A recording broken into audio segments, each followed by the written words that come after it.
Hello, hi, welcome to various notebook teachers. This is your Kiran Kodmuru.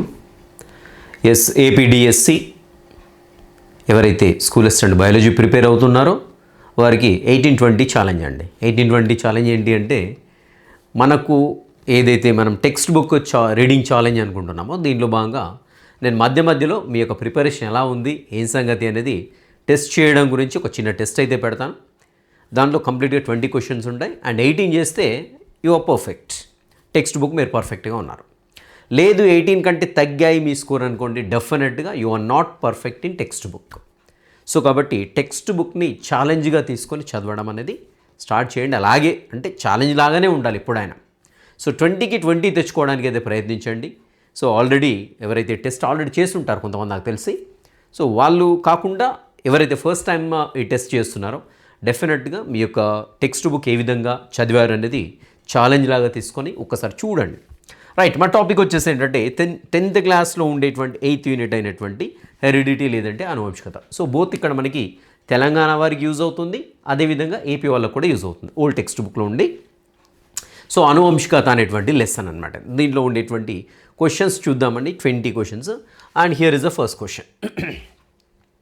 Right, ఇక్కడ direct knowledge బేస్డ్గానే అడగడం జరిగింది. So ఇలాంటి క్వశ్చన్లు మనకు అబ్జల్యూట్లీ డిఎస్సిలో కనపడుతూ ఉంటాయి. సో మరి ఈ నాలెడ్జ్ బేస్డ్ క్వశ్చన్స్ ఏంటంటే కంప్లీట్గా మీరు ఎన్నిసార్లు టెక్స్ట్ బుక్ చదివితే అంత పర్ఫెక్ట్ అవుతారు. నాలెడ్జ్ బేస్డ్ క్వశ్చన్లు చెప్తున్నాను. అండ్ అలా కాకుండా కాన్సెప్ట్ అంటే మీరు ఓవరాల్గా కాన్సెప్ట్ని అర్థం చేసుకుంటూ చదివితే కాన్సెప్ట్ బేస్డ్ క్వశ్చన్స్ అయితే చేయడానికి ఛాన్స్ ఉంది. చూద్దాం నాలెడ్జ్ బేస్డ్ క్వశ్చన్స్ కూడా ఎంతవరకు మీరు పర్ఫెక్ట్గా ఉన్నాను చెక్ చేసుకోండి ఒకసారి, evaluate your self. So Mendel బఠానీ మొక్కపై ఏ సంవత్సరంలో ఎన్ని సంవత్సరాలు ప్రయోగాలు చేయడం జరిగింది? సో మెండల్ బఠానీ మొక్క పైన ఏ సంవత్సరం, ఓకేనా, ఏ సంవత్సరం ఎన్ని సంవత్సరాలు ప్రయోగాలు చేశాడు? సో జస్ట్ మీరు ఒక 5 seconds టైం తీసుకొని ఆప్షన్స్ చెప్పిన తర్వాత ఆన్సర్ కామెంట్స్లో పెట్టడానికి ప్రయత్నించండి. ఎంతమంది సరి అయిన సమాధానాలు పెట్టారన్నది చివరికి 20వ క్వశ్చన్ అయిపోయిన తర్వాత మీకు వచ్చిన టోటల్ స్కోర్ కూడా పెట్టండి. జెన్యూన్గా పెట్టండి. జెన్యూన్గా పెడితే అర్థమవుతుంది సో నేను ఎంతవరకు టెక్స్ట్ బుక్ పర్ఫెక్ట్గా ఉన్నాను. ఎస్, మెండల్ బఠానీ మొక్కపై ఏ సంవత్సరంలో ఎన్ని సంవత్సరాలు ప్రయోగాలు చేశారు? ఫస్ట్ ఆప్షన్ వచ్చేసి 1875 7 సంవత్సరాలు. సెకండ్ ఆప్షన్ వచ్చేసి 1888 5 సంవత్సరాలు. థర్డ్ ఆప్షన్ వచ్చేసి 1888 7 సంవత్సరాలు. ఫోర్త్ ఆప్షన్ వచ్చేసి 1857 7 సంవత్సరాలు.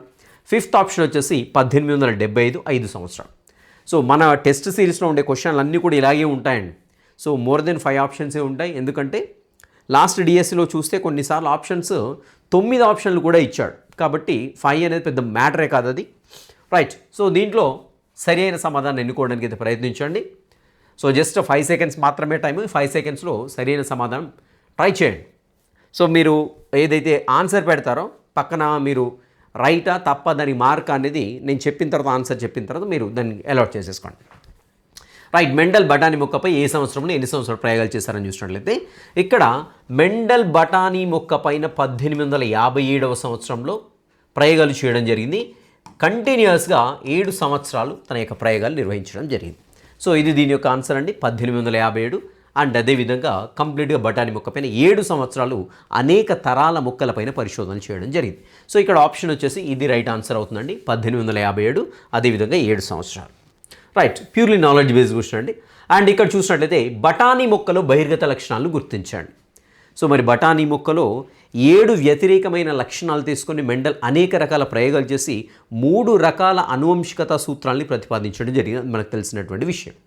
సో ఏంటి, లా ఆఫ్ డామినెన్స్ ఒకటి, లా ఆఫ్ సెగ్రిగేషన్ ఒకటి, లా ఆఫ్ ఇండిపెండెంట్ అసార్ట్మెంట్ ఒకటి, ఓకేనా. సో ఈ 3 రకాల సూత్రాల్ని ప్రతిపాదించడం జరిగింది. బహిర్గత నియమము, పృథక్కర్ నియమం, స్వతంత్ర వ్యూహన సిద్ధాంతం, ఈ 3 కూడా ప్రతిపాదించాడు. రైట్, ఇక్కడ చూసినట్టయితే మరి దీనిలో బహిర్గత లక్షణాలు 7 వ్యతిరేక లక్షణాలను తీసుకొని అనేక ప్రయోగాలు మెండల్ చేయడం జరిగింది. 7 వ్యతిరేక లక్షణాలు అండి, 7 కాంట్రాస్ట్ క్యారెక్టర్స్. సో మరి దీనిలో బహిర్గత లక్షణాంశాలను గుర్తించండి.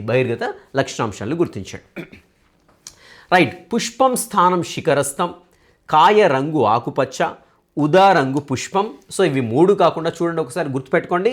పుష్పం యొక్క స్థానం శిఖరస్థం, కాయ యొక్క రంగు ఆకుపచ్చ అండ్ ఉదా రంగు పుష్పం 1 3 2 3 5 సో మళ్ళీ ఒకసారి వినండి. క్వశ్చన్ ఏంటి అంటే క్రింది వాటిలో ఉండేటువంటి వాటిలో ఏవైతే ఆప్షన్స్ ఇవ్వబడ్డాయో వీటిలో బహిర్గత లక్షణాంశాలని గుర్తించండి.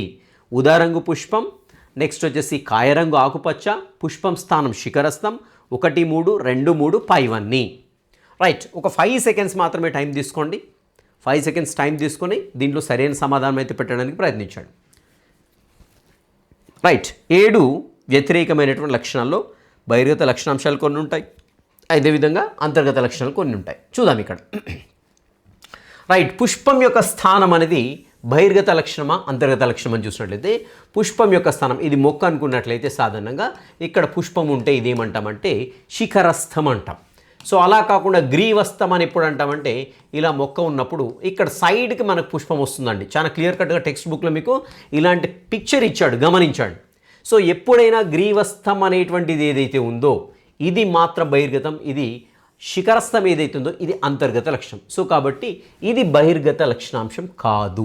రైట్, నెక్స్ట్ వచ్చేసి కాయ రంగు ఆకుపచ్చ. ఇక్కడ ఒకటి గమనించాలి, చాలామంది ఇక్కడ తప్పు చేస్తూ ఉంటారు. ఇక్కడ బఠానీ గింజ అన్నప్పుడు ఆకుపచ్చ రంగు అనేది అంతర్గత లక్షణం అవుతుంది, బఠానీ గింజ పసుపు అన్నప్పుడు బహిర్గత లక్షణం అవుతుంది. కానీ ఇక్కడ గమనించండి, బాగా దృష్టిలో పెట్టుకొని తప్పు చాలామంది చేస్తారు. ఇక్కడ కాయ రంగు అన్నప్పుడు మాత్రం ఆకుపచ్చ రంగు ఏదైతే ఉందో pod of colour, if it is green this is dominant character, గుర్తుపెట్టుకోవాలి. సో ఇదేంటి కాయ రంగు ఆకుపచ్చ అనేది బహిర్గత లక్షణాంశము. అదేవిధంగా ఉదారంగు పుష్పం, దీని కాంట్రాస్ట్ క్యారెక్టర్ ఏంటండి వైట్ కలర్ ఫ్లవర్ కదా. తెలుపు రంగు పుష్పం, ఉదారంగు పుష్పం ఈ రెండు వ్యతిరేక లక్షణాలు తీసుకున్నాడు. సో కాబట్టి ఇక్కడ ఉదారంగు పుష్పం అనేది బహిర్గత లక్షణం, తెలుపు రంగు పుష్పం ఏదైతే ఉందో అది అంతర్గత లక్షణం. సో కాబట్టి ఇది మరియు ఇది అంటే 2 and 3 are the dominate characters అనమాట. సో మనకి బయటికి కనపడేటువంటి క్యారెక్టర్స్ ఇవి రెండు. సో కాబట్టి అక్కడ పుష్పం స్థానం శిఖరస్థం అనే ఏదైతే ఉందో అది మాత్రం అంతర్గత లక్షణం ఇక్కడ. కాబట్టి 2, 3 ఈజ్ ద రైట్ ఆన్సర్ అండి. 2, 3 ఏదైతే మనం అనుకుంటాం ఇక్కడ ఉదారంగు పుష్పం, అదేవిధంగా కాయ యొక్క రంగు అనేది ఆకుపచ్చ, ఇవి రెండు కూడా బహిర్గత లక్షణాంశాలు. ఓకేనా. రైట్, థర్డ్ క్వశ్చన్ చూద్దామండి. ఇది కూడా ప్యూర్లీ నాలెడ్జ్ బేస్డ్. ఇక్కడ బఠానీలో ఉండనటువంటి ఖనిజ లవణం ఏంటి? సో బఠానీ గురించి కొంచెం మనకేంటి న్యూట్రిషనల్ వాల్యూస్ ఏమేమైనా ఎన్ని కూడా ఇవ్వడం జరిగింది. సో దానిలో ఉండనటువంటి ఖనిజ లవణం ఏంటి? What is the mineral which is not present in the P? ఓకేనా. రైట్, ఇక్కడ చూద్దామండి. సో ఫస్ట్ వచ్చేసి calcium, magnesium, zinc, molybdenum, manganese. So వీటిల్లో బఠానీలో ఉండనటువంటి ఖనిజ లవణం ఏది? ట్రై చేయండి, గుర్తు తెచ్చుకోవడానికి ట్రై చేయండి. 5 సెకండ్స్లో పెట్టేసేయండి ఆన్సర్ అయితే, కామెంట్స్లో పెట్టడానికి ప్రయత్నించండి. అండ్ ఫైనల్ వీడియో మొత్తం అయిపోయిన తర్వాత మీరు ఖచ్చితంగా ఎవరికి ఎన్ని మార్క్స్ వచ్చాయో పెట్టండి. సో దట్ మీ యొక్క టెక్స్ట్ బుక్ రీడింగ్ ఎంతవరకు ఛాలెంజ్డ్గా ఉందని మీకు అర్థమైపోతూ ఉంటుంది. ఓకేనా. రైట్, సో ఇక్కడ బఠానీలో ఉండేటువంటి ఖనిజ లవణాలు చూసినట్లయితే కాల్షియం ఉంటుంది, మెగ్నీషియం ఉంటుంది, జింక్ ఉంటుంది, అదేవిధంగా మ్యాంగనీస్ కూడా ఉంటుంది. ఇక్కడ మాలిబ్డినం మాత్రం ఏంటంటే ఇక్కడ మాలిబ్డినం మాత్రం ఏంటంటే ఆ యొక్క బఠానీ గింజలో ఉండదండి. సో ఆన్సర్ వచ్చేసి మాలిబ్డినం. ఓకేనా. పైవేవి కాదు ఆప్షన్స్ కూడా ఇవ్వడం జరిగింది, కానీ ఇక్కడ మాలిబ్డినం అనేది ఆన్సర్ అవుతుంది. రైట్, ఇలాంటి క్వశ్చన్ అంటే కొంచెం అప్లికేటివ్కి వెళ్ళిపోతూ ఉంటుంది. సో జనరల్గా ఏంటంటే క్వశ్చన్ ఇలాంటిది ఇచ్చినప్పుడు మన టెక్స్ట్ బుక్లో ఉండదు జనరల్గా.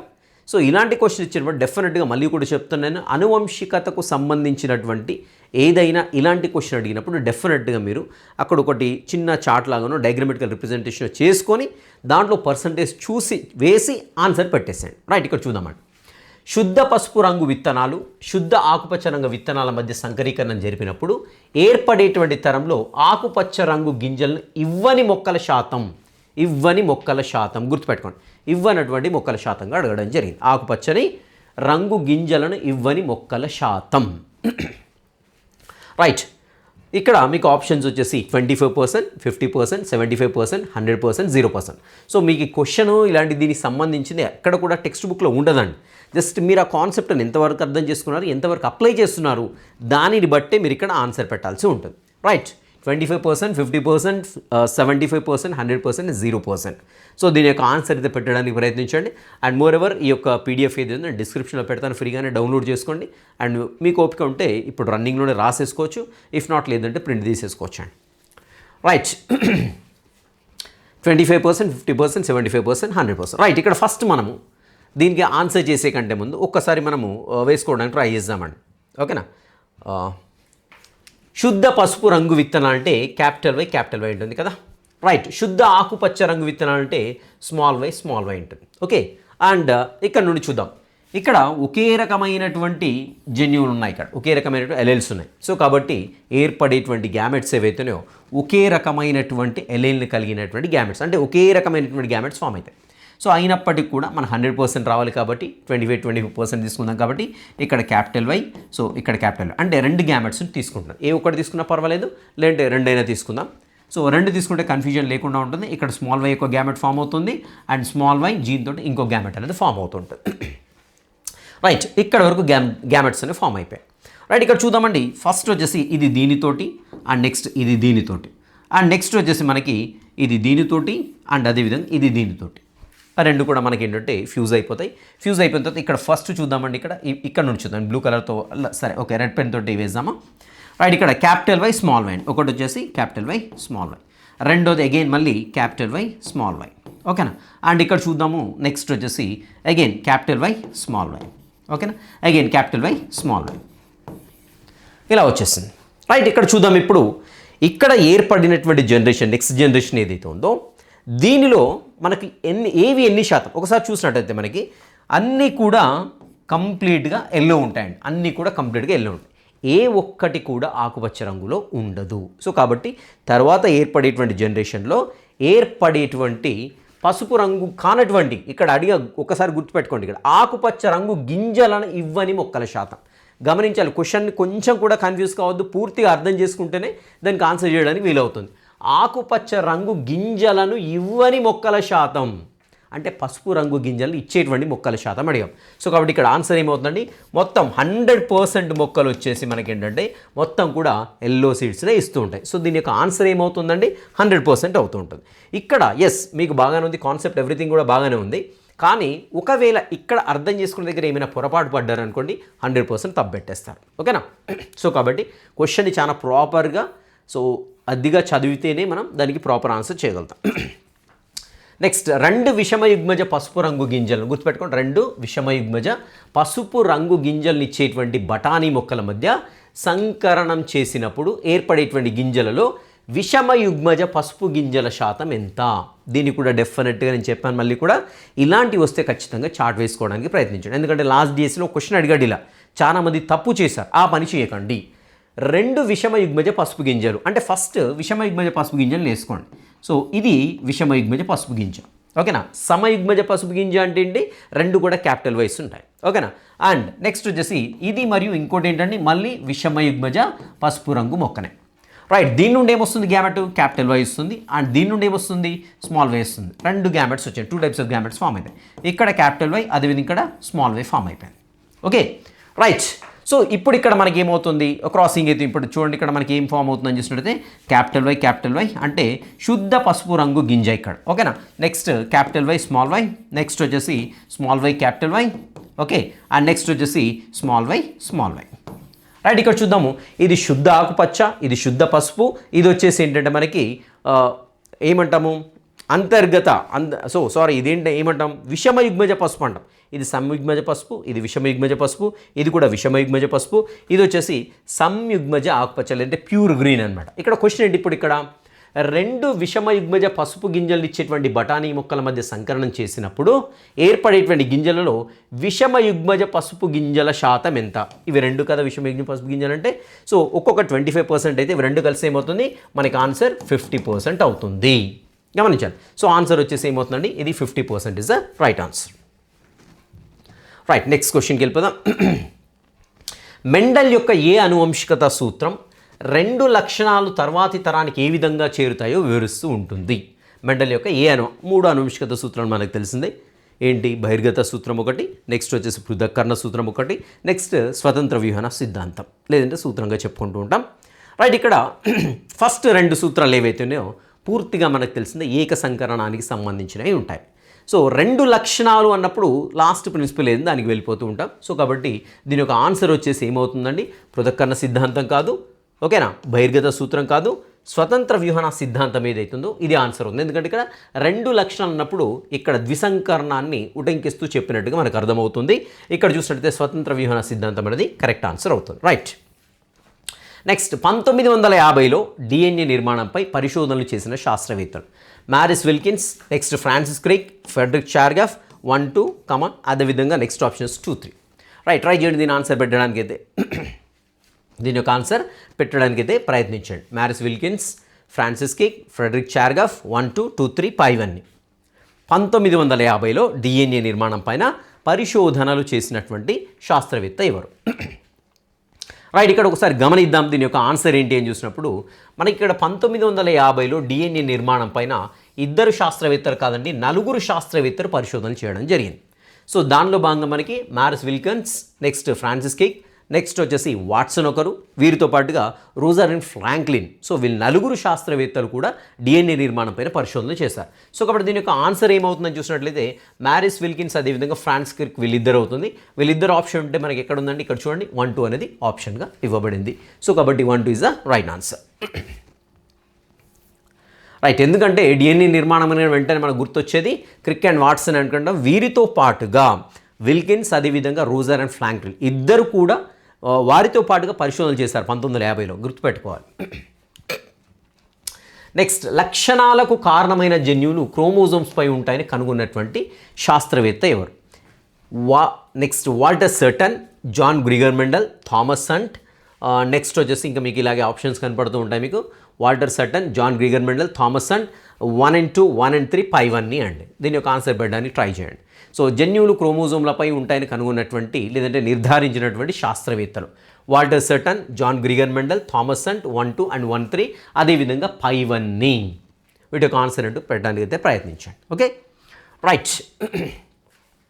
సో ఇక్కడ చూసినట్టయితే మనకి దీని యొక్క ఆన్సర్ వచ్చేసి 1 and 3 దీని యొక్క ఆన్సర్ అవుతుందని వాల్టర్ సర్టన్ అదేవిధంగా థామస్ హంట్ అండి. సో జాన్ గ్రిగర్ మెండల్ అప్పుడు అంత లేదు ఆ యొక్క శాస్త్రవేత్తకి, అంటే అంత టెక్నాలజీ డెవలప్ కాలేదప్పటి కింద మనకు వాల్టర్ సర్టన్ కావచ్చు, థామస్ హంట్ వీళ్ళిద్దరు వచ్చేసి ఏంటంటే చిన్న పండ్ల ఈగ పైన వీళ్ళు పరిశోధనలు చేసే క్రమంలో ఏంటంటే జన్యువులు క్రోమోజోమ్ల పైన ఎంత దగ్గరగా అమరి ఉంటాయనేటువంటి విషయం గురించి వివరిస్తూ క్రోమోజోమ్ల పైన జన్యువులు ఉంటాయని చెప్పినటువంటి శాస్త్రవేత్తలు వీళ్ళిద్దరండి, వాల్టర్ సర్టన్ అదేవిధంగా Thomas hunt. Okay, Thomas Morgan hunt full name వచ్చేసి తన పేరు. నెక్స్ట్, జీవుల్లో వైవిధ్యాలు ఏర్పడడానికి గల కారణం ఏంటి? జీవుల్లో వైవిధ్యాలు ఏర్పడడానికి గల కారణం ఏంటి? రైట్, డిఎన్ఏ ప్రతికృతి, డిఎన్ఏ అనువాదంలో తప్పులు, లైంగిక ప్రత్యుత్పత్తి 1, 2, 2, 3, 5 అన్నీ అండి. సో వీటిలో సరైన సమాధానాన్ని పెట్టడానికైతే ట్రై చేయండి. వాటిలో సరైన సమాధానాన్ని పెట్టడానికైతే ప్రయత్నించండి. రైట్, డిఎన్ఏలో ప్రతికృతి, డిఎన్ఏ అనువాదంలో తప్పులు, లైంగిక ప్రత్యుత్పత్తి 1, 2, 2, 3, 5 సో ఇది కాన్సెప్ట్ బేస్డ్ క్వశ్చన్ అండి ఇది. రైట్, ఇక్కడ ఆన్సర్ చూసినట్లయితే ఇవి రెండు కూడా ఆన్సర్ అవుతాయి. 2 and 3 these are the answers. So DNA అనువాదంలో తప్పులు అంటే డిఎన్ఏ ఇలా ఉంటుందండి. సో డిఎన్ఏ అనువాదంలో తప్పులు అంటే ఏంటి?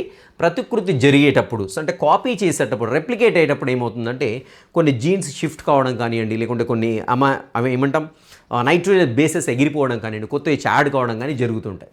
సో ఫలితంగా ఏమవుతుందంటే మనకి జీన్ అనేది దాని యొక్క స్ట్రక్చరల్ మోడిఫికేషన్ జరుగుతుంటుంది. సో అది ఏమవుతుందంటే అల్టిమేట్గా వైవిధ్యాలకు దారితీస్తుంది. అదేవిధంగా లైంగిక ప్రత్యుత్పత్తులు మనకు తెలిసిందే క్రాసింగ్ ఓవర్ జరిగేటప్పుడు ఈ జెనెటిక్ రీకాంబినేషన్ జరుగుతుంది. ఫలితంగా ఏంటంటే కొత్త లక్షణాలు వస్తుంటాయి. తల్లిదండ్రులు లేని లక్షణాలు మనకు కొత్త ఎక్కడి నుండి వస్తుందంటే వాటిల్లో వాటి యొక్క క్రోమోజోమ్లో మనకేమవుతుంది క్రాసింగ్ ఓవర్ జరుగుతుంది. క్షయకరణ విభజన జరిగేటప్పుడు ప్రథమ దశ 1లో భాగంగా సో ఏమవుతుందంటే అక్కడ చూసినట్లయితే మనకి exchange of chromatin, so exchange of chromatids అక్కడ అవుతూ ఉంటుంది. సో చిన్న చిన్న పీసులు కట్టుకోవడం, సో తిరిగి మళ్ళీ అతుక్కోవడం వల్ల ఏమవుతుంది రీకాంబినెంట్ డిఎన్ఏ అనేది ఫామ్ అవుతుంది. సో కాబట్టి ఇవి రెండు కూడా సరైన ఆన్సర్స్ అండి, గుర్తుపెట్టుకోండి. రైట్, నెక్స్ట్ చూద్దాము. జీవ పరిణామ సిద్ధాంతాన్ని మొట్టమొదటిగా ప్రతిపాదించిన శాస్త్రవేత్త. కొంత ఇక్కడ తప్పెందుకు చేస్తారంటే జీవ పరిణామం అనగానే వెంటనే గుర్తొచ్చే డార్విన్ గుర్తొస్తాండి. డార్విన్ కాదు, మొట్టమొదటిసారిగా ప్రతిపాదించింది వచ్చేసి లామార్క్ అండి, గుర్తుపెట్టుకోండి. అది సరైన సమాధానం అవుతుంది. Right, next principles of geology అనే గ్రంథం వీరిని ప్రభావితం చేసింది. ప్రిన్సిపల్స్ ఆఫ్ జియాలజీ అనే గ్రంథం వీరిని ప్రభావితం చేసింది. Charles Darwin, Charles Lyell, Jean Lamarck, Malthus, అదేవిధంగా ఆగస్ట్ వీస్మన్ అండి. సో ట్రై చేయండి, ఒక 5 నిమిషాలు పెట్టడానికి అయితే ప్రయత్నించండి. నేను మళ్ళీ కూడా చెప్తున్నాను, సో ఇది కాదు మీరు ఈవెన్ డిఎస్సి కానీ ఎక్కడ మాక్ టెస్ట్ రాసినా ఎక్కడ ఇలాంటి క్వశ్చన్స్ చూసినా కానీ ఫస్ట్ ఏంటంటే క్వశ్చన్ పైన ఫుల్లీ ఫోకస్డ్గా ఉండండి. So whether your reading properly are not, so కంప్లీట్గా బిహైండ్ ద లైన్స్ వెళ్ళిపోవాలండి మీరు. సో ఇది పైన పైన చూసి ఆన్సర్స్ పెట్టొద్దండి, గమనించండి ఇక్కడ. సో ఇక్కడ ఇది పర్టికులర్గా ఈ క్వశ్చన్ తయారు చేయడానికి కారణం ఏంటంటే ప్రిన్సిపల్స్ ఆఫ్ జియాలజీ అనగానే వెంటనే గ్రంథం అనగానే గ్రంథాన్ని రచించిన రచయితనే అడుగుతారు అనుకుంటారు. ఓకేనా? సో జనరల్గా ప్రిన్సిపల్స్ ఆఫ్ జియాలజీ అనగానే ఆహా వచ్చేసిందని చాలామంది ఇలాంటి మిస్టేక్స్ అయితే చేశారండి. చార్లెస్ లైల్ పెడతారు, కానీ చార్లెస్ లైల్ తప్పు. కానీ అక్కడ క్వశ్చన్ ఏంటి అనేది ఆలోచించండి ఒకసారి. ప్రిన్సిపల్స్ ఆఫ్ జియాలజీ అనేటువంటి గ్రంథం వీరిని ప్రభావితం చేసింది. మనకు అక్కడ స్టేట్మెంట్ ఉంది టెక్స్ట్ బుక్లో, చార్లెస్ డార్విన్, చార్లెస్ లైల్ రాసినటువంటి ప్రిన్సిపల్స్ ఆఫ్ జియాలజీ చేత ప్రభావితం చేయబడ్డాడు అని. సో దీని యొక్క ఆన్సర్ ఏంటండి? చార్లెస్ డార్విన్ దీని యొక్క ఆన్సర్ అవుతుంది, గమనించండి. రైట్. లామార్క్ ప్రతిపాదించిన ఆర్జిత గుణాల అనువంశికతకు ఉదాహరణ చెప్పబడేది. రైట్. దీని యొక్క ఆప్షన్స్ చూసినట్లయితే జిరాఫీ మెడ, జిరాఫీ చెవులు, జిరాఫీ తోక, జిరాఫీ ముంగాళ్ళు, 1,2. సో మీకు ఆప్షన్స్ చూడండి, 1,2, 1,3, అదేవిధంగా 1,4. దీని యొక్క ఆన్సర్ ఇదే పెట్టడానికి ప్రయత్నించండి. లామార్క్ ప్రతిపాదించినటువంటి ఆర్జిత గుణాల అనువంశికత ఉదాహరణగా చెప్పబడేది జిరాఫీ మెడ, జిరాఫీ చెవులు, జిరాఫీ తోక, జిరాఫీ ముంగాళ్ళు, 1,3 and 1,4 and. Right. 5 seconds. Right. మరి ఇక్కడ చూద్దాం ఒకసారి. దీనికి ఉదాహరణగా చెప్పబడే మనకు రెండు. యాజ్ యూజువల్గా మనకు తెలిసింది ఏంటంటే జిరాఫీ మెడ మాత్రమే చదువుతారు, ఇంకొక ఆప్షన్ వదిలిపెడతారండి. సో అది వచ్చేసింటే జిరాఫీ ముంగాళ్ళు కూడా, జిరాఫీ ముంగాళ్ళు కూడా. దీని యొక్క ఆన్సర్ ఏమవుతుందంటే జిరాఫీ మెడ అదేవిధంగా జిరాఫీ ముంగాలు, ఇవి రెండు కూడా దీని యొక్క ఆన్సర్ అవుతుంది. సో దాని ముంగాళ్ళు అదేవిధంగా మెడ అనేది చిన్నగా ఉండేది. మెడ మాత్రమే మనకి ఎగ్జాంపుల్ చెప్తారు ఎవరైనా చెప్తే, కానీ ముంగాలను వదిలిపెట్టేస్తారండి. ఈవెన్ ముంగాళ్ళు కూడా ఏంటంటే ఆర్జిత గుణాల అనువంశికతకు బెస్ట్ ఎగ్జాంపుల్గా చెప్పుకుంటూ ఉంటాం. రైట్. నెక్స్ట్, ప్రకృతి వర్ణం ద్వారా కొత్త జీవులు ఆవిర్భవిస్తాయని తెలిపినటువంటి శాస్త్రవేత్త. ప్రకృతి వర్ణం ద్వారా కొత్త జీవులు ఆవిర్భవిస్తాయని తెలిపినటువంటి శాస్త్రవేత్త ఎవరు? Charles Darwin, Malthus, Russell Wallis, అదేవిధంగా 1 and 2 and 1 and 3 అండ్ అదేవిధంగా పైవన్నీ అనేటువంటి ఆప్షన్ అది ఇక్కడ ఇవ్వబడింది. రైట్. ప్రకృతి వర్ణం ద్వారా కొత్త జీవులు ఆవిర్భవిస్తాయని చెప్పినటువంటి శాస్త్రవేత్త. ప్రకృతి వర్ణం అనగానే వెంటనే ఆ క్వశ్చన్ పూర్తిగా చదవకుండా వెంటనే చార్లెస్ డార్విన్ని పట్టుకొచ్చుకుంటాం మనం. ఎందుకంటే ప్రకృతి వర్ణం అనగానే వెంటనే గుర్తొచ్చి చార్లెస్ డార్విన్ అండి మనకి. సో చార్లెస్ డార్విన్తో పాటుగా మనకి రసెల్ వాలిస్ కూడా సేమ్ ప్రకృతి వర్ణం ద్వారా కొత్త జీవులు ఏర్పడతాయని చెప్పడం జరిగింది. సో ఇతనికి తెలియకుండా అతడు, అతనికి తెలియకుండా ఇతడు, ఇద్దరు కూడా ప్రతిపాదించడం జరిగింది. సో కాబట్టి దీని యొక్క ఆన్సర్ ఏమవుతుందంటే 1 and 3 అనేది దీని యొక్క ఆన్సర్ అవుతుంది, గమనించండి. చార్లెస్ డార్విన్ అదేవిధంగా రసెల్ వాలిస్ వీళ్ళిద్దరూ అండి. ఓకే. నెక్స్ట్ 14వ చూద్దాము. ఒకే జాతి జీవుల మధ్య ఆహారం, స్థలం, ప్రత్యుత్పత్తి మొదలైన అంశాల కోసం పోటీ జరుగుతుంది. దీన్ని ఏమంటారు? ఒకే రకమైనటువంటి జాతి జీవుల మధ్య మనుగడ కోసం పోరాటం, యోగ్యతముల సార్థక జీవనం, ప్రకృతి వర్ణం. సో ఇవన్నీ కూడా సిమిలర్గా ఉండేటువంటి వర్డ్స్ అండి, ఒకదానికొకటి ఇంటర్లింక్డ్ ఏంటండి.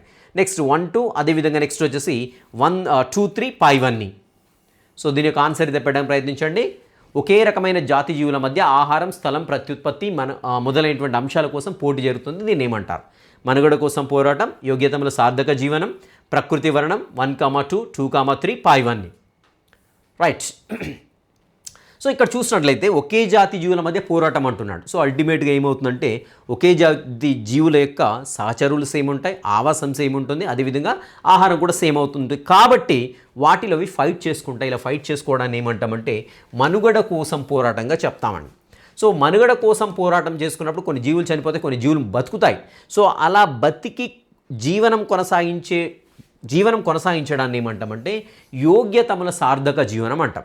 అలాంటి జీవులు మాత్రమే ప్రకృతి చేత ఎన్నుకోబడతాయనడాన్ని ప్రకృతి వర్ణంగా చెప్తూ ఉంటాం. అన్నీ కూడా ఇంటర్లింక్డ్ అండి. సో ఇక్కడ ఈ యొక్క పోటీని ఏమంటామంటే మనుగడ కోసం పోరాటం. ఇది దీని యొక్క సరైన సమాధానం, గుర్తుపెట్టుకోండి. ఇవన్నీ ఇంటర్లింక్డే. సో పైవన్నీ అనేది పెట్టకూడదు, ఎందుకంటే అక్కడ కేవలం పోటీ గురించే మాట్లాడుతున్నాం. నెక్స్ట్ 15th క్వశ్చన్ చూద్దాము. డార్విన్ సిద్ధాంత సారాంశంలో లేనటువంటి అంశం అండి, వెరీ ఇంపార్టెంట్ ఇది. డార్విన్ సిద్ధాంత సారాంశంలో లేనటువంటి అంశం ఏమిటి? సో మనకి చాలా టెక్స్ట్ బుక్లో చాలా క్లియర్గా ఇవ్వడం జరిగింది. ఏంటి అని చూసినట్టయితే అక్కడ మనకు రకరకాల పాయింట్ ఇచ్చాడు. పాయింట్లన్నీ కూడా డెఫినెట్గా బై యాడ్ చేయాలి. సో టెక్స్ట్ బుక్లో బుల్లెట్స్ ఇచ్చిన, సో రోమన్ నెంబర్స్ ఇచ్చేసి హెడింగ్స్ ఇచ్చిన, లేదంటే 1, 2, 3 ఇచ్చి ఏబిసిడీలు ఇచ్చేసి ఏమైనా పాయింట్స్ ఇచ్చాడు, వెరీ ఇంపార్టెంట్ గమనించాడు. డార్విన్ సిద్ధాంతంలో సిద్ధాంత సారాంశం లేనిటువంటి అంశం చూసినట్లయితే వైవిధ్యాలు తర్వాతి తరాలకు అందజేయబడును, ఉపయుక్త లక్షణాలు తర్వాతి తరానికి అందించబడును, పర్యావరణంలోని మార్పుల వల్ల జీవులు మార్పులు సంతరించుకుంటాయి, పరిణామం అనేది నెమ్మదిగా నిరంతరాయంగా జరుగుతుంది, కొత్త జాతులు ఏర్పడడం. సో దీనిలో డార్విన్ సిద్ధాంత సారాంశంలో లేనటువంటి అంశం ఏమిటి? ఓకేనా, ఇక్కడ 1, 3 ఒకటి, అదేవిధంగా 4, 5 పైవేవిగా చాలా ఆప్షన్స్ అయితే కనపడుతున్నాయి మనకి. 5, 3, 8 ఆప్షన్లు ఇచ్చానండి దీనికైతే. రైట్. మరి డార్విన్ సిద్ధాంత సారాంశంలో ఉండేటువంటి అంశాలను చూద్దాం ఒకసారి. వైవిధ్యాలు ఏర్పడతాయి, తప్పకుండా ఇవి తర్వాత తరాలకు అందజేయబడతాయని చెప్పాడు. ఓకేనా. నెక్స్ట్, ఉపయుక్త లక్షణాలు తర్వాత తరానికి అందించబడతాయి. ఎస్, ప్రకృతి వర్ణం కావచ్చు. నెక్స్ట్ ఇదే విధంగా అనువంశికత పరంగా ప్రకృతి చేత ఎన్నుకోబడినటువంటి జీవులు ఏవైతేనో వైవిధ్యాల ద్వారా కొత్త లక్షణాలు పొందుతూ ఉంటాయి. ఆ పొందిన లక్షణాలు ఏవైతేనో తర్వాత తరాలకు అందజేయబడుతుంది. ఇది కూడా కరెక్టే. అండ్ పర్యావరణంలో మార్పులు ఉన్న జీవుల్లో మార్పులు సంజయ్, ఇది కూడా కరెక్టే. పరిణామం అనేది నెమ్మదిగా నిరంతరాయంగా జరుగుతుంది. ఒకసారి డిఎస్సిలో అడిగాడండి, ఇక్కడ సేమ్ ఇవే ఇచ్చాడు. కాకుంటే ఏమి ఇచ్చా అంటే పరిణామం అనేది చాలా వేగంగా జరిగేటువంటి ప్రక్రియ అని ఇచ్చాడు. అది తప్పండి. పరిణామం ఎప్పుడు కూడా చాలా వేగంగా జరగదు. సో కొన్ని వేల సంవత్సరాల తర్వాత ఏంటంటే నెమ్మదిగా డిఎన్ఏలో జరిగేటువంటి మార్పులు, అక్కడ ప్రకృతిలో జరిగేటువంటి మార్పులకు అనుగుణంగా దీని యొక్క శారీరకంగా కావచ్చు, మానసిక ఏ రకంగా అయినా సిద్ధమవుతూ ఉంటుందన్నమాట. ఈ యొక్క ఏదైతే పరిణామం జరుగుతుందో చాలా నెమ్మదిగా జరిగేటువంటి ప్రక్రియ. ఓకేనా. సో ఇది కూడా కరెక్టే, ఇది కూడా కరెక్టే, ఇది కూడా కరెక్టే. అండ్ కొత్త జాతులు ఏర్పడడం మనకు తెలిసిందే కదా. సో వైవిధ్యాలు విపరీతంగా అయిపోయినప్పుడు ఏమవుతుందండి, సింపుల్గా కొత్త జాతులు ఏర్పడుతుంటాయి. సో ఇవన్నీ కూడా డార్విన్ యొక్క సిద్ధాంత సారాంశం ఉన్నాయి కాబట్టి పైవేవి కాదనేది కరెక్ట్ ఆన్సర్ అవుతుంది. రైట్. నెక్స్ట్, జీవ పరిణామానికి ఆధారంగా పరిగణించబడనిది. పిండోత్పత్తి నిదర్శనాలు, అవశేష అవయవాలు, శిలాజ నిదర్శనాలు, దంతాలు పైవేవి కాదు.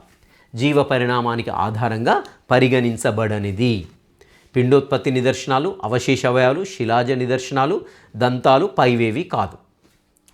రైట్. ఒకసారి గమనించండి, ఇది ఒక 2 సెకండ్స్లో పెట్టేయడానికి ఏదో ప్రయత్నించండి. Very simple. ఇది ఇక్కడ చూసినట్టయితే పిండోత్పత్తి నిదర్శనాలు మనకు తెలిసిందే. ఇవి పరిణామం వివరించడానికి కావాల్సిన ఆధారాలు ఇస్తుంటాయి. అవశేష అవయవాలు ఇది కూడా, శిలాజ నిదర్శనాలు ఇది కూడా, అదేవిధంగా దంతాలు ఇవి కూడా. సో దంతాలు అనేవి ఇవి కూడా ఏంటంటే మనకు శిలాజాలుగా చెప్పుకుంటాం, ఎందుకంటే ఇవి అంత ఈజీగా డ్యామేజ్ అయితే కావండి. అండ్ పైవేవి కాదు. సో ఇక్కడ ఆన్సర్ చూసినట్లయితే ఏమవుతుందని చూసినట్లయితే మనం ఇక్కడ ఏమి క్వశ్చన్ ఏంటి, పరిగణించబడనిది అన్నాడు. సో కాబట్టి ఇవన్నీ కూడా మనకి సింపుల్గా పరిణామం జరిగిందనడానికి కావాల్సిన నిదర్శనాలు అండి ఇవన్నీ కూడా. సో పైవేవి కాదనేది దీని యొక్క కరెక్ట్ ఆన్సర్ అవుతూ ఉంటుంది. రైట్. నెక్స్ట్, క్రింది వాటిలో భిన్నంగా ఉన్నదాన్ని గుర్తించండి. క్రింది వాటిలో భిన్నంగా ఉన్నదాన్ని గుర్తించండి. మానవుడి చేయి, చిరుతపులి ముంగాలు, గబ్బిలం యొక్క రెక్క, కీటకం రెక్క, 3, 4 పైవేవి కాదు. సో దీంట్లో వచ్చేసి మనకి కంప్లీట్గా భిన్నంగా ఉన్నదాన్ని గుర్తించండి అన్నాం. సో ట్రై చేయండి, ఆన్సర్ అయితే పెట్టడానికి ట్రై చేయండి. మానవుడి చేయి, చిరుతపులి ముంగాలు, గబ్బిలం యొక్క రెక్క, కీటకం యొక్క రెక్క, 3, 4 పైవేవి కాదు. సో ఒకసారి ఇక్కడ గమనించినట్లయితే ఇక్కడ చూడండి, ఇవన్నీ కూడా నిర్మాణాత్మకంగా వీటి యొక్క అంతర్నిర్మాణం చూసినట్లయితే ఇవి 3 కూడా సేమ్ ఉంటాయండి. ఈ 3 కూడా సేమ్ ఉంటాయి. సో కాబట్టి ఇవేంటి, సింపుల్గా మనము హోమోలోగస్ ఆర్గాన్స్గా చెప్పుకుంటాం, లేదంటే క్రియాసామ్య అవయవాలు అంటాం. వీటిని క్రియాసామ్య అవయవాలు అంటాం. సో కాబట్టి ఇవన్నీ కూడా సిమిలర్గా ఉన్నాయి. ఇక్కడ కేవలం కీటక రెక్క ఏదైతే ఉందో ఇది మనకి అనలాగస్ ఆర్గాన్స్కి మనకి ఎగ్జాంపుల్గా చెప్పడం జరుగుతుంది. కీటకం రెక్క, అదేవిధంగా సీతాకోక చిలుక రెక్క, ఇలాంటివన్నీ కూడా ఎగ్జాంపుల్గా చెప్తాం. సో కాబట్టి ఇది భిన్నంగా ఉన్నది కాబట్టి ఇది ఆన్సర్ కాదు. సో ఇది ఆన్సర్ అండి, సారీ, కీటకం రెక్క అనేది ఆన్సర్ అవుతుంది. రైట్, చూద్దాం. నెక్స్ట్, క్రింది వన్లో తప్పుగా ఉన్న ప్రవచనాన్ని గుర్తించండి. క్రింది వన్లో తప్పుగా ఉన్న ప్రవచనాన్ని గుర్తించండి. రైట్. చనిపోయిన తర్వాత కర్బన పదార్థాలు పూర్తిగా క్షీణించడం వల్ల శిలాజాలు ఏర్పడతాయి. శిలాజాలు భూమి లోపలి పొరల్లో ఏర్పడతాయి. శిలాజాలు నీటి లోపల నిక్షేపశిలలో ఏర్పడతాయి. పత్రాలు కూడా శిలాజాలుగా పరిగణించబడును, పైవేవి కాదు. సో ట్రై చేయండి. క్రింది వాటిలో తప్పుగా ఉన్నదానిని గుర్తించండి. తప్పుగా ఉన్న ప్రవచనాన్ని గుర్తించండి. చనిపోయిన తర్వాత కర్బన పదార్థాలు పూర్తిగా క్షీణించడం వల్ల శిలాజాలు ఏర్పడతాయి. శిలాజాలు భూమి లోపలి పొరల్లో ఏర్పడతాయి. శిలాజాలు నీటి లోపల నిక్షేపాలు శిలల్లో ఏర్పడతాయి. పత్రాలు కూడా శిలాజాలుగా పరిగణించబడును, పైవేవి కాదు. రైట్. ఆన్సర్ పెట్టడానికి అయితే ప్రయత్నించండి కామెంట్స్లో. రైట్. ఇక్కడ ఒకసారి గమనించినట్లయితే చనిపోయిన తర్వాత కర్బన పదార్థాలు పూర్తిగా క్షీణిస్తే ఏమవుతాయండి, హ్యూమస్ ఏర్పడుతుంది, శిలాజాలు ఏర్పడవు కదా. కర్బన పదార్థాలు పూర్తిగా క్షీణిస్తే ఏమవుతుంది, కర్బన పదార్థాలు పూర్తిగా క్షీణిస్తే హ్యూమస్గా మారిపోతుంది. కానీ ఇక్కడ ఏమన్నా మనం శిలాజాలు అంటే ఏంటంటే ఆ యొక్క జీవి ఏదైతుందో పూర్తిగా క్షీణించకుండా ఎక్కడో ప్రకృతి పరంగా భద్రంగా దాచబడుతూ ఉంటుంది. లైక్ మంచులోనో, లేకుంటే గమ్లోనో, లేకుంటే లావాలనో ఎక్కడో ఇరుక్కుంటుంది. సో అలా ఉన్నప్పుడు మాత్రమే దాన్ని శిలాజాలుగా చెప్తున్నారు. సో కాబట్టి ఇది రాంగ్ ఆన్సర్, ఇది కరెక్ట్ ఆన్సర్, ఇది కరెక్ట్ ఆన్సర్, ఇది కూడా కరెక్ట్ ఆన్సర్. సో ఇది తప్పు అవుతుంది, ఎందుకంటే పైన ఉన్నది కరెక్ట్ ఆన్సర్ కాబట్టి. రైట్. నెక్స్ట్ చూద్దాం. కీటోసారస్ శిలాజం ఈ జిల్లాలో లభించింది. యామనపల్లి, వేములకొండ, కరీంనగర్, ఆదిలాబాద్, కీసర్లగుట్ట. ఎక్కడ ఇది కీటోసారస్ శిలాజం అనేది ఎక్కడ లభించింది? ఒకసారి 5 సెకండ్స్ తీసుకొని ఆన్సర్ పెట్టడానికి అయితే ప్రయత్నించండి. రైట్, ఇక్కడ ఒకసారి గమనించినట్లయితే యామనపల్లి, వేములకొండ, కరీంనగర్, ఆదిలాబాద్, కీసర్లగుట్ట. ఇక్కడ సరైన సమాధానం చూసినప్పుడు ఏమవుతుందంటే ఇది యామనపల్లి కాదండి. యామనపల్లి కాదు, ఆదిలాబాద్ అనేది కరెక్ట్ ఆన్సర్ అవుతుంది. ఎందుకంటే క్వశ్చన్లో జిల్లా అడగడం జరిగింది, ఏ ప్రదేశం అని అడగలేదు.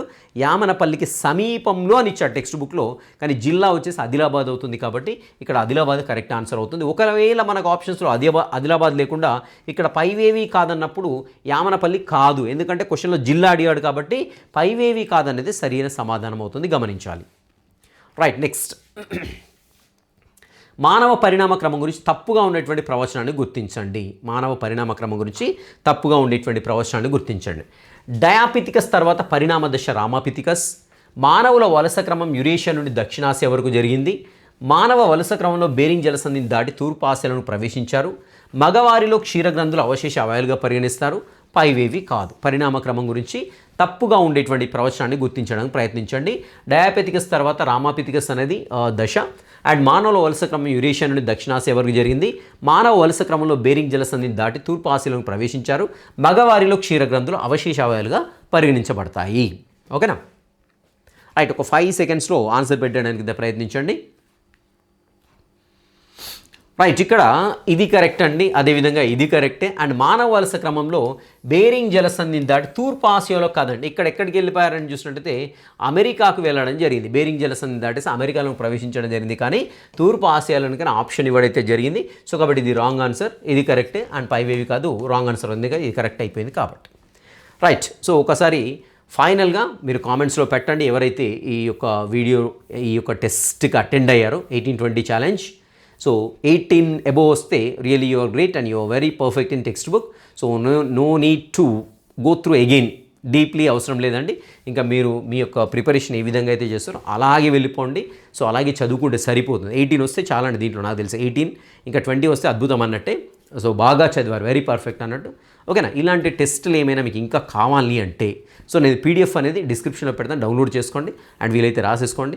ఇంకా టెస్ట్ సిరీస్ ఇలాంటి అటెండ్ చేయాలంటే మాత్రం ఖచ్చితంగా కేకే బయాలజీ డౌన్లోడ్ చేసుకోండి. ఏపీ వాళ్ళకు అదేవిధంగా తెలంగాణ వాళ్ళకు ఇద్దరికి కూడా టెస్ట్ సిరీస్లు అనేవి అందుబాటులో ఉన్నాయి. అండ్ తెలంగాణ వాళ్ళకు ప్రస్తుతం జరుగుతూ ఉన్నాయి టెస్ట్లు అండి. సో ఏపీ వాళ్ళకి ఆల్రెడీ రెడీగా ఉన్నాయి మొత్తం కూడా. సో మోర్ దెన్ 100 ఉంటాయి దాంట్లో మీకు టెస్ట్లు. ఇలాంటి క్వశ్చన్స్ ఉంటాయి ఆల్మోస్ట్. మీ యొక్క టెక్స్ట్ బుక్ ఎక్కడ తప్పు చేస్తున్నారు ఏ సంగతి అనేది మీకే అర్థం చేస్తూ ఉంటాయి. క్వశ్చన్లు అనేవి 100% మీకు యూస్ఫుల్గా ఉంటాయి. ఓకేనా? సో ఇలాంటి టెస్ట్లు ఇంకెక్కడున్నా తీసుకోండి, మన దగ్గర అని కాదు, ఇంకా ఎక్కడైనా ఇలాంటి టెస్ట్లు ఇంకా ఎక్కడైనా అద్భుతంగా మీకు బాగా ఉండి మీ చేత టెక్స్ట్ బుక్ని ఫుల్లీ లైన్ టు లైన్ చదివించేటువంటి మాక్ టెస్ట్లు ఎక్కడున్నా తీసుకోండి. ఖచ్చితంగా మోర్ నెంబర్ ఆఫ్ టెస్ట్లు అటెంప్ట్ చేయండి. 100% మీరు లీడ్లో ఉంటారు, గుర్తుపెట్టుకోండి. ఓకేనా? అండ్ అదేవిధంగా ఇంకా మనకి తెలంగాణలో కావచ్చు, ఏపీలో కావచ్చు, స్కూల్ అసిస్టెంట్ బయాలజీ చాలామంది మోర్ దెన్ 200 పీపుల్ అయితే స్కూల్ అసిస్టెంట్ బయాలజీ అయ్యారు. సో కేవలం కేకే బయాలజీ యాప్ని, అంటే కేవలం అని చెప్పాను, కేకే బయాలజీ యాప్ని అయితే ఫాలో అయ్యారండి. సో వాళ్ళకి సరి అయిన జెన్యూన్ కాంటెంట్, అదేవిధంగా ఎగ్జామినేషన్ పాయింట్ ఆఫ్ వ్యూలో ఎగ్జామినేషన్ ఓరియంటేషన్, సో ఏ విధంగా ఎగ్జామినర్ క్వశ్చన్ అడిగేందుకు ఛాన్స్ ఉందని ఎక్స్ప్లెయిన్ చేస్తూ వాళ్ళ క్లాస్ అయితే చెప్పడం జరిగింది. సో వాళ్ళు already they are doing job. So మీరు కూడా మీ యొక్క కళ, కోరిక స్కూల్ అసిస్టెంట్ బయాలజీ కావాలంటే తప్పకుండా కేకే బయాలజీ యాప్ని అయితే డౌన్లోడ్ చేసుకోండి. Right, will meet you in the next session. Till next session, have a great day.